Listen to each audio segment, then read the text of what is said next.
என்ன பாட்டி, யாக பூஜை தான் நல்லபடியாக முடிச்சிட்டோமே, நீங்கள் ஒரு மாதிரி இருக்கீங்க, என்னாச்சு பாட்டி? ஐயா கார்த்தி, ரேவதி வந்தா ஐயா. ரேவதி இங்கே வந்தாளா? நான் பூஜையில் உட்காந்துட்டு இருந்தது பார்த்துட்டாளா? ஆமா ஐயா, நீ யாகத்தில் உக்காந்துருக்கிறத அவ பார்த்துட்டா. பார்த்தது மட்டும் இல்லாம உடனே என்கிட்ட வந்து அவ கையால என் கையை அவ தலைமையில வச்சு உண்மையை மறைக்காம சொல்லுங்க பாட்டி, இந்த யாகத்தில் உக்காந்துருக்கிறது உங்க உண்மையான பேரன் தானே, உண்மையை மறைக்காதீங்க சொல்லுங்கன்னு வற்புறுத்தினாப்பா. எனக்கு வேற வழியே தெரியல, அதனால எல்லா உண்மையும் அவகிட்ட நான் சொல்லிட்டேன்ப்பா. என்கிட்ட இருந்து நடந்த உண்மையெல்லாம் தெரிஞ்சுக்கிட்டு கோவமா போயிட்டாப்பா. அவ சாமி சந்நிதியில் நிற்க வச்சு என்னை கேள்வி மேலே கேள்வி கேட்டா. என்ன நடக்குமோன்னு எனக்கு பயமா இருக்கியா? நீங்கள் இதுக்கு இவ்வளோ பயப்பட வேண்டிய அவசியமே இல்லை பாட்டி. என்னைக்கு இருந்தாலும் தெரிய வேண்டிய உண்மை தானே. இன்னைக்கு அவளுக்கு தெரிஞ்சிருக்கு. அவள் அம்மா கிட்ட இதை பற்றி கேட்கறதுக்கு அவளுக்கு எல்லா உரிமையும் இருக்கு பாட்டி. அவள் கேட்கட்டும், அத்தை என்ன சொல்கிறாங்கன்னு பார்ப்போம். என்னையா நீ, நான் இவ்வளவு பதட்டமா பேசுறேன், அதெல்லாம் ஒண்ணுமே இல்லைன்னு நீ பதட்டமே இல்லாம பேசுற. எனக்கு பயமா இருக்கியா? எவ்வளோ நாள் தான் பாட்டி இந்த உண்மையை மறைச்சு வைக்க முடியும்? கண்டிப்பாக அவளுக்கு ஒரு நாள் உண்மையெல்லாம் தெரியதானே போகுது. இன்னைக்கு அவளுக்கு பாதி உண்மை தெரிஞ்சிருக்கு. அக்கா கதவு தோற, அக்கா சொன்ன கேளு, கதவு தோற. அம்மா என்னம்மா பண்றீங்க? கதவை தோறுங்க ப்ளீஸ், கதவு தோற. என்ன கல்யாணத்துக்கு சம்மதிக்க வைக்க இப்படி எல்லாம் பிளாக்மெயில் பண்ணாதீங்க. ப்ளீஸ் கதவை தோறுங்க. ப்ளீஸ் மா, கதவை தோறுங்கம்மா. ரேவதி, உன்னை பிளாக்மெயில் பண்றதுக்காக நான் ஒன்னும் சாகல. நான் யாரு முன்னாடி கெத்தா வாழணும்னு நினைக்கிறேனோ அவங்க முன்னாடி தோத்து போய் நிக்கிறதுல எனக்கு இஷ்டமே இல்ல. நான் என் அம்மா இருக்கிற இடத்துக்கே போறேன். அம்மா அப்படி எல்லாம் சொல்லாதீங்கம்மா. அக்கா கதவு தோற. அக்கா பைத்தியக்காரத்தனமா பண்ணாத, கதவு தோறக்கா. அத்தை ப்ளீஸ் அத்தை, கதவை தரங்க. என்ன பண்ணிக்கிட்டு இருக்கீங்க? எனக்காக நீங்க ரெண்டு பேரும் சண்டை போட வேணாம் அத்தை. என்ன மன்னிச்சிருங்க மாப்ள. உங்களை மாதிரி ஒரு நல்லவருக்கு என் பொண்ணை நான் கல்யாணம் பண்ணி கொடுக்கணும்னு நினைச்சேன். ஆனா அவளுக்கு சம்பந்தம் இல்லைன்னு தெரிஞ்ச பிறகு நான் ஏன் வாழணும்? நான் போறேன். ஏம்மா இப்படி எல்லாம் பண்றீங்க? இப்படி எல்லாம் பண்ணாதீங்கம்மா, கதவை தோறுங்க. இல்ல ரேவதி, நீ அம்மாவோட அன்பை புரிஞ்சுக்கல. நான் உனக்கு கெடுதல் பண்றேன்னு நீ நினைக்கிற. எனக்கு உன்னை விட முக்கியம் வேற யாரும் இல்ல. உனக்காக உன் நன்மைக்காக தான் நான் இதையெல்லாம் செஞ்சேன். ஆனா நீயே என்னை கைவிட்ட பிறகு நான் வாழறதுல அர்த்தமே இல்லை. நான் போறேன் ரேவதி. அம்மா என்னம்மா, ஏம்மா இப்படி சொல்றீங்க? என் பொண்ணே என்ன நம்பல, மதிக்கல. இனி நான் ஏன் இந்த உலகத்துல வாழணும்? நான் சாகிறது தான் சரி. அம்மா அம்மா, நீங்க நினைக்கிறது தப்புமா. நான் உங்க அன்பை மதிக்கிறேன், நான் உங்க பாசத்தை புரிஞ்சுக்கிறேன். ப்ளீஸ்மா கதவை தோறுங்கம்மா. அப்படி நீ என்ன மதிக்கிறேனா, நான் உனக்காக ஏற்பாடு பண்ண இந்த கல்யாணத்தை நீ ஏத்துக்கணும். வெறும் வாய் வார்த்தையே சொல்லி என்ன பிரயோஜனம்?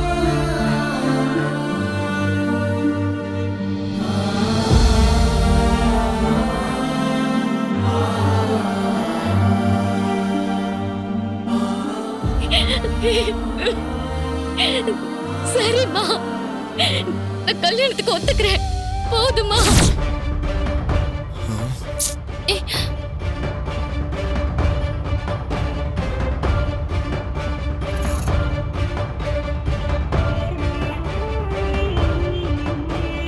அம்மா தயவு செஞ்சு கதவை திறந்து வெளியே வாங்க.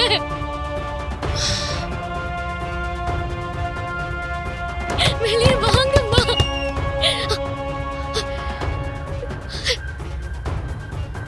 ஏம்மா இப்படி பண்றீங்க? ரேவதி,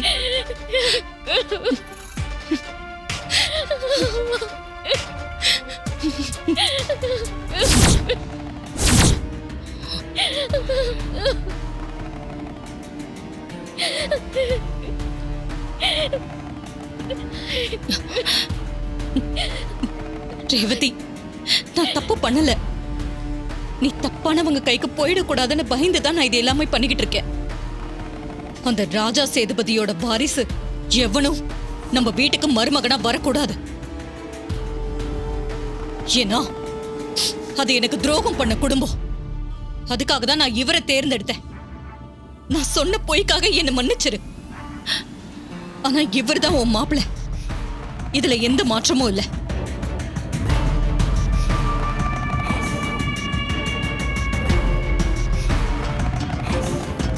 அக்கா, இதுக்காகவாக்கா இப்படி எல்லாம் பண்ணுவ?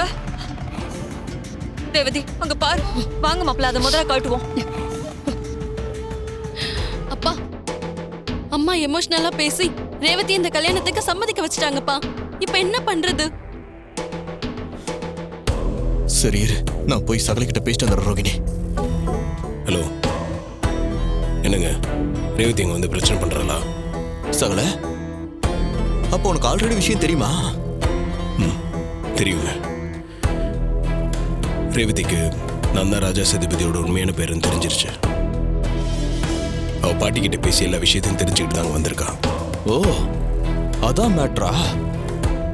எப்பா, ரேவதிக்கு இந்த உண்மை தெரிய வந்து அத்தை கிட்ட கல்யாணம் நடத்த சொல்லி பெரிய பிரச்சனை ஆகி போச்சு பையங்க. ஆனா அத்தை வழக்கம் போல தற்கொலை டிராமா பண்ணி கல்யாணத்துக்கு ரேவதி அப்படியே சம்மதிக்க வச்சிட்டாங்கப்பா. ரேவதி இப்ப அழுதுகிட்டே இருக்காப்பா. இப்ப பயமா இருக்கு பையங்களுக்கெல்லாம். அவங்க அப்படித்தான் பண்ணுவாங்கன்னு எனக்கு தெரியுங்க. ஏற்கனவே அவங்க இப்படி பண்ணவங்க தானே. ரேவதிக்கு எப்போ அங்கே இருக்கிறவங்க ராஜா சேதுபதியோட பேரெல்லாம் தெரிஞ்சிருச்சோ, இதுக்கப்புறம் இந்த கல்யாணம் நடக்காதுங்க. இந்த விஷயத்தை நீங்கள் மாமா கிட்ட சொல்லிடுங்க. நான் தைரியமாக இருக்க சொன்னேன்னு சொல்லுங்க. சரி சகல, நான் இப்போ மாமாட்ட சொல்லிடுறேன். வச்சிடவா? அக்கா, அம்மா கிட்ட அவங்க பார்த்த மாப்பிள்ளைய கல்யாணம் பண்ணிக்கிறேன்னு இப்பதான் நான் சொல்லிட்டு வந்திருக்கேன். அதுக்குள்ள நீ என் மனசுல இருக்கிறத கார்த்தி சார் கிட்ட சொல்ற. இனி அவர்கிட்ட என்ன சொல்லி என்ன பிரயோஜனம்? போதும், அம்மா இஷ்டப்படி எல்லாம் நடக்கட்டும். ஏய், இப்படி பேசாத ரேவதி. உனக்கு கார்த்திக் தான் பொருத்தமானவர் ரேவதி. எனக்கு உன் மாமா மாதிரி ஒரு நல்ல கணவர் கிடைச்சு நான் சந்தோஷமா வாழ்ற மாதிரி உன் வாழ்க்கையும் சந்தோஷமா இருக்கணும்ல. அதுக்கு கார்த்திக் சார் தான் உனக்கு எல்லா விதத்திலையும் தகுதியானவரு. நான் பாரு, இப்பவும் நான் அவரை கார்த்திக் சார்னு சொல்றேன். ரேவதி, கார்த்தி நம்ம அத்தை பையன். நல்லா யோசி. இல்லக்கா, இனி என் வாழ்க்கையில யோசிக்க எதுவும் இல்ல. ஏ ரேவதி, யோசிக்க எதுவும் இல்லைன்னு சொல்லாத. இது உன்னோட வாழ்க்கடி. உனக்கு மனசார கார்த்தி பிடிச்சிருக்கு தானே?